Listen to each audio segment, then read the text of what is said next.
For the sign of Aries, hello and welcome to my channel. So, Aries, in the recent past, we have religious factors. And this card says your love life is influenced by your religious upbringing and spiritual path. And religious factors is paired with valor. And on the flip side, it says be courageous.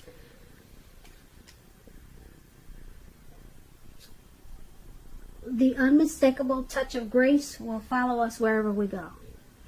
So in the recent past, for some of you Aries, you had to be strong, you had to be courageous, because you kind of like walked a different path than your peers, or maybe a lot of people that you hung around, or you were just on a different path. You were more spiritually grounded than a lot of people that you knew. Your religious, it played a large part in how you lived your life and your dating and your love life. So there were things that you could and could not do, or things that you tried to stay away from because you had boundaries. You had, you wanted to follow your spiritual, you wanted to stay on your spiritual track, put it that way. You didn't want to fall off of your religious beliefs maybe, so you had boundaries. So with this, you needed to be really strong and courageous. That's what valor is all about. And as long as you knew that you kept that strength, the touch of grace would have followed you wherever you went. So valor and religious factors, they played a large part in the recent past for a lot of you Aries. So I'm picking up that we have a lot of spiritual, probably religious people listening in today, which is good. So that's for the recent past for some of you Aries. Now let's move on over. Why don't we take a look at the present time? We have the Lovers card, and we also have the Queen of Swords. Now the Lovers card, it's associated with the astrological sign of Gemini, the twins. It's possible when this card appears in a reading, as it is, that you'll be feeling really ambivalent about a relationship or a situation in your life towards the end of March. It could be that your heart is telling you one thing and your head is telling you another. Basically, when you get the Lovers card, the thing to do within your bounds and morality is to follow your heart. Some people say that there are only two modes that any of us operate under at a time, and that's either fear or love. So it's showing that when you get the Lovers card, it's safe to choose love. When the Lovers card talks about love and relationships, it usually means this is the time that is likely to bring love in big, bold, capital letters to the center stage of your life. This is either a new relationship, or it could be a powerful return, rebonding of an ex, of an old one. Either way, you're going to be really happy about how romance is going. And others will notice that you're glowing. This is serious stuff when you get the Lovers card. It could mean in a new relationship where you're meeting each other's family and talking about forever. Again, remember to share your joy around those who need it. Life is going to feel really blissful to you towards the end of March. Could be towards beginning of April. But the Lovers card is it's a very beautiful, beautiful experience. It's paired with the Queen of Swords. Now the Queen of Swords, it can point to a woman in your life. This can be a woman, she's not to be trifled with. She carries her sword really strong and proud. Just like you see in the picture. This person, she could have hair on the dark end of the spectrum, dark hair, dark eyes. But it could go either way. And keep in mind, if this is not a person coming towards you or a person in your life, it's pointing to you having a need to be forceful and honest in some situation just to get your needs met. You probably will be feeling like you need to put your foot down. The Queen of Swords, it indicates that your instincts are going to be serving you really well, really well. You already know what it is that you already know what it is that you need. So you're just going to have to go after it. Like I said, this Queen of Swords, it's about a very forceful energy. And a lot of people will find you abrasive if this is you.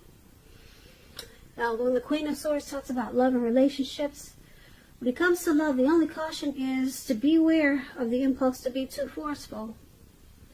You probably heard the saying that you get more bees with honey than you will with vinegar. Well, there is some truth to this.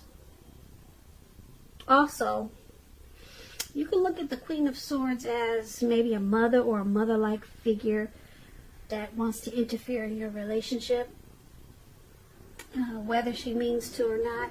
So you might have to figure out where your boundaries lie with this person and let her know. So that's another example of the Queen of Swords. So Aries, for your present time, Lovers and Queen of Swords,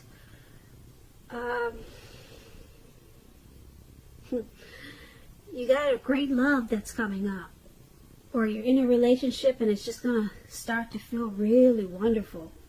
If you're already in one, it's going to feel like a coming together, a union, a partnership of deep love, the strength of two, where you're going to start to fall in love. Or if you know this love thing never happens for you, you're going to find that you're going to have some type of good opportunity coming towards you by the end of the month in April. The Lover's card is really big, really big. But you're going to have someone that's trying to stop this. Somebody just don't want to see it happen for you. This good opportunity or this falling in love situation. Somebody is going to try to interfere. Somebody doesn't want to see you happy. So you got to look out for that and be careful about who you let into your world. Don't tell people everything, because everyone may not be as happy for you as you are. So just take that as a warning, this Queen of Swords. So that's for your present time. Now let's take a look at the person you're dealing with, how they see you. They see you as the Seven of Swords, and they also see you as a Four of Swords. Seven of Swords. You all probably know about this card. A lot of people call it the Stalker's card.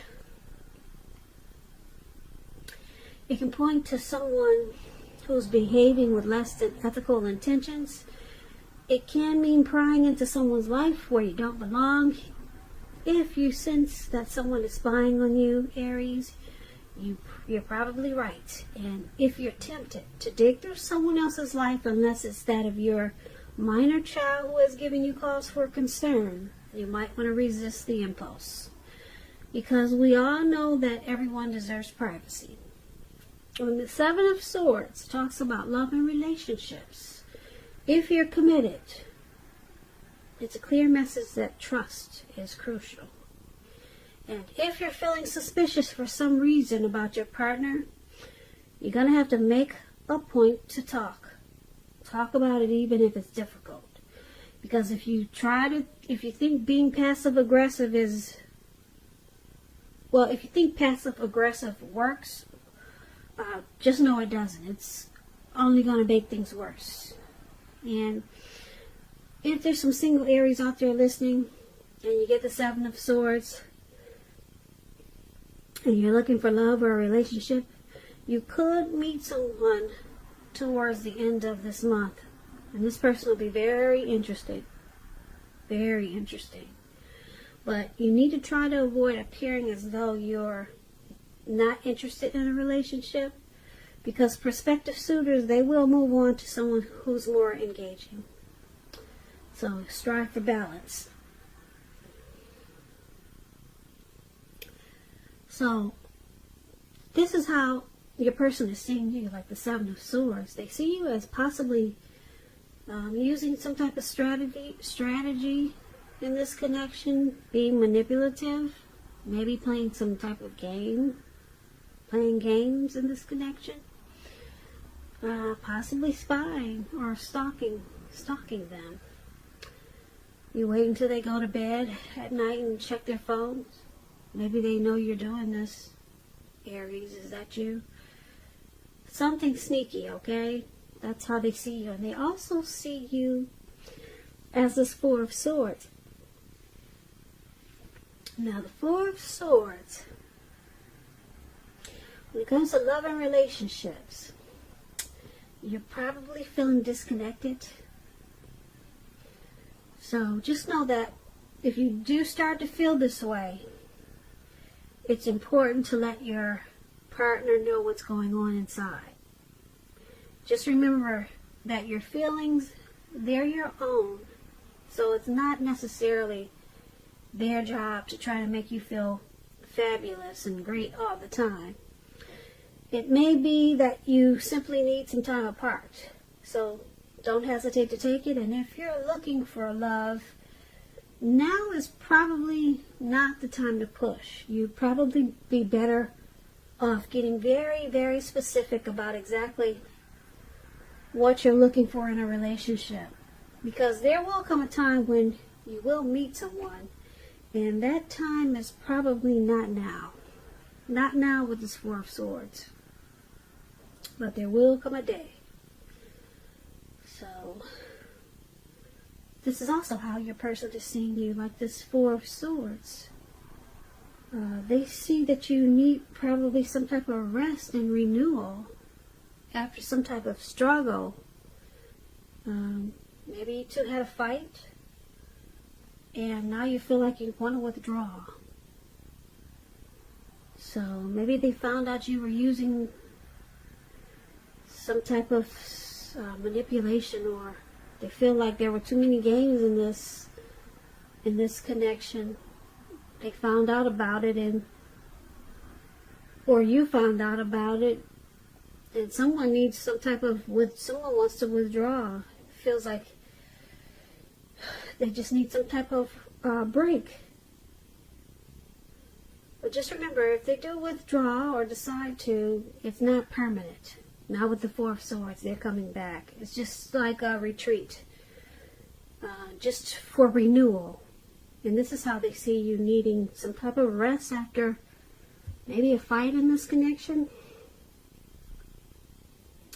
And like I said, they do see you as possibly using some tactics. So there's some trust issues there. With the Seven of Swords brings trust issues. Now you need to, you need a break. They see you needing a break. Because something about you not really trusting this connection. So you've been using some type of game or strategy. So they see you, like I said, needing a break, wanting to withdraw. But it's not permanent. Not when you get the Four of Swords. So, once again, that's how they see you. Now let's take a look at how you see them. You see them as the Eight of Wands and the Hangman. Now the Eight of Wands, a lot of things could be up in the air. Could be up in the air, okay? And you're going to probably feel frustrated, tired of waiting. But when you get the Eight of Wands, it's an indicator that you're going to have to be patient a while longer. You may already have done all that you can do. Decisions now must be made by other people. When you get this card in the reading, nothing seems to be moving ahead. So don't try to force things. Don't try to force anything. It's likely to backfire on you if you try to force. So just know that sometimes our actions, they're all in the wrists. And all you could do is put your best out there and see where it lands. You put your best out there, now you just have to wait. Okay, so when the Eight of Wands talks about love and relationships, you're probably feeling ready for a commitment that doesn't seem to be coming in. Again, you cannot push someone before they're ready. You cannot get your needs met by force. So try to distract yourself if necessary, and your person, your lover, they may be back to you before you know it, offering you the love you've been hoping for on a silver platter. So this is how you see your person.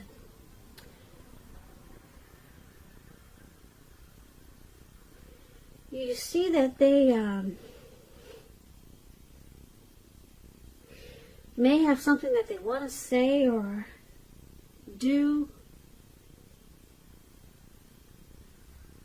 really fast, but it's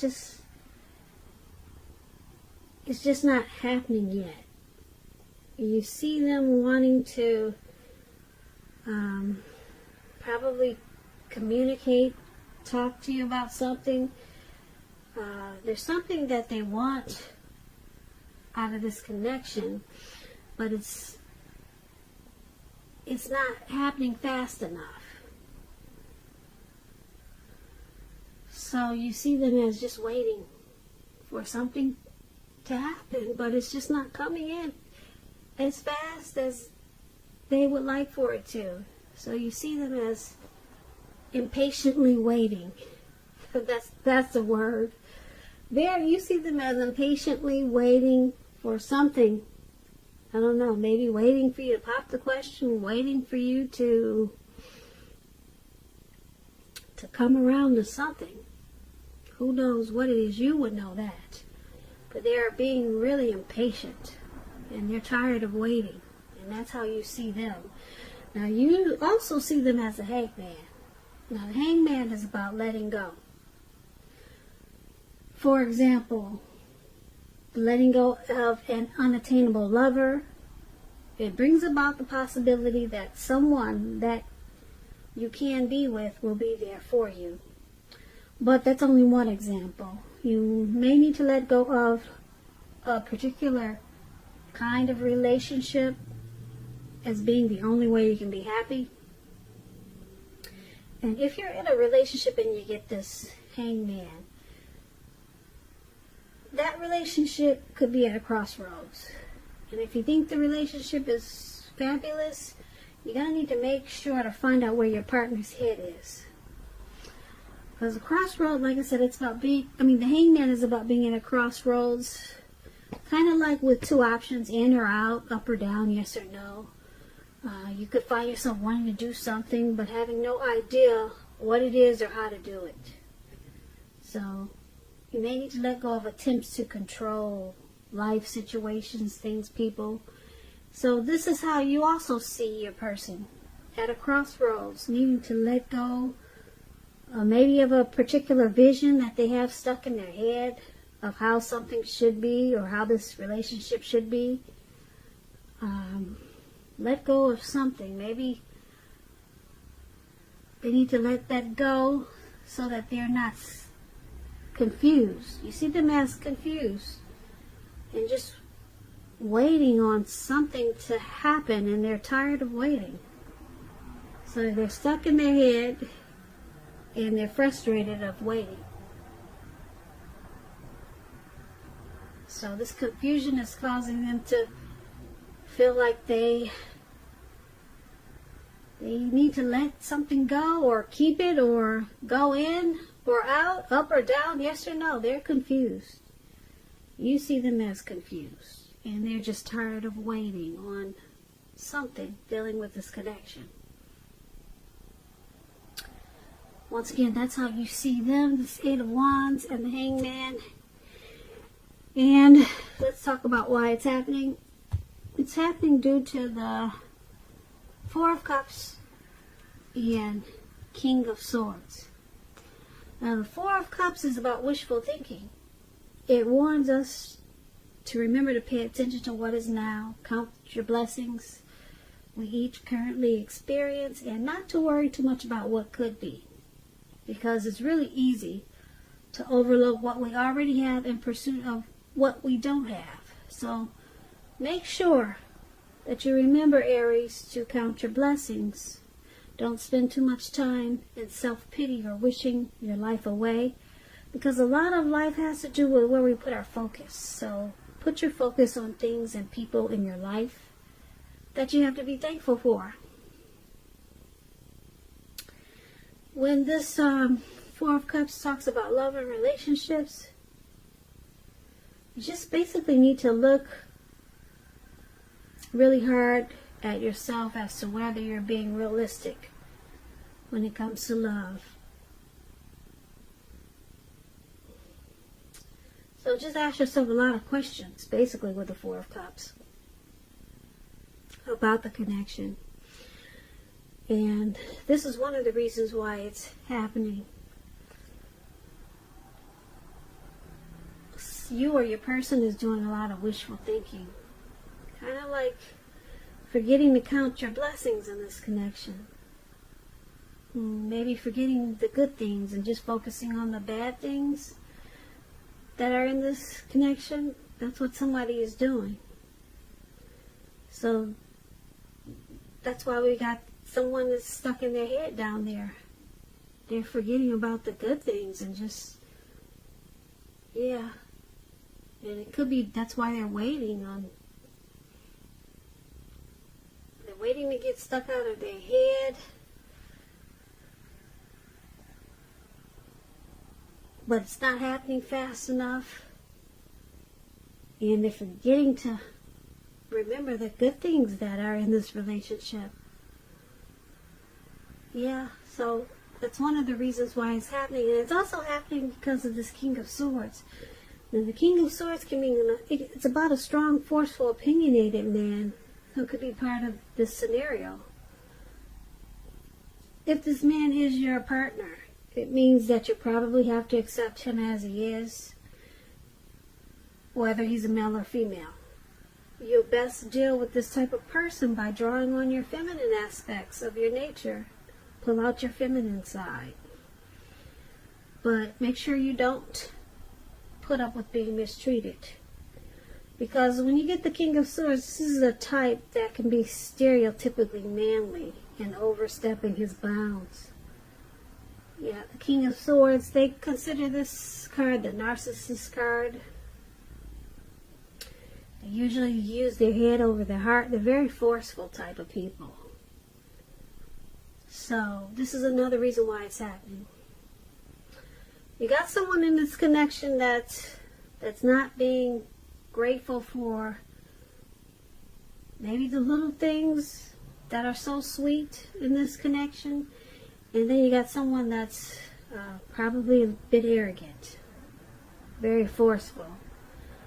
And so therefore you got someone stuck in their head with this hangman, and they're confused.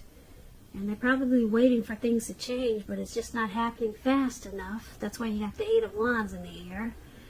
And then they see you, Aries, as using some strategy, manipulation, maybe spying. And so that's causing this Four of Swords with the anxiety down there. Some anxiety. Or needing some rest after some type of struggle. So there's a lot of mixed feelings in this reading on both sides. Somebody's turned upside down, somebody's stalking, and somebody can't wait for things to change. It's just not happening fast enough. So, and then you got the narcissist here who's pretty arrogant. And somebody's just wishing, things would change, but it's not happening fast enough. Well, for the present time, we did have the Lover's card, which is really, really beautiful. There's a lot of love either coming in, or this connection could turn around with this Lover's card. And you two will fall in love again, or it will feel like it towards April, or pretty soon, because the Lovers is powerful. So, but there's someone that's going to want to come in and stop it with this Queen of Swords, as we talked about. So you got a few things to look out for coming towards the end of March, Aries. I wish you luck with that. It sounds like a tug of war going on here. Thank God for the Lover's card there in the present time. Someone's bringing you a lot of love. A lot of love. A lot of love. A lot of love. A lot of love.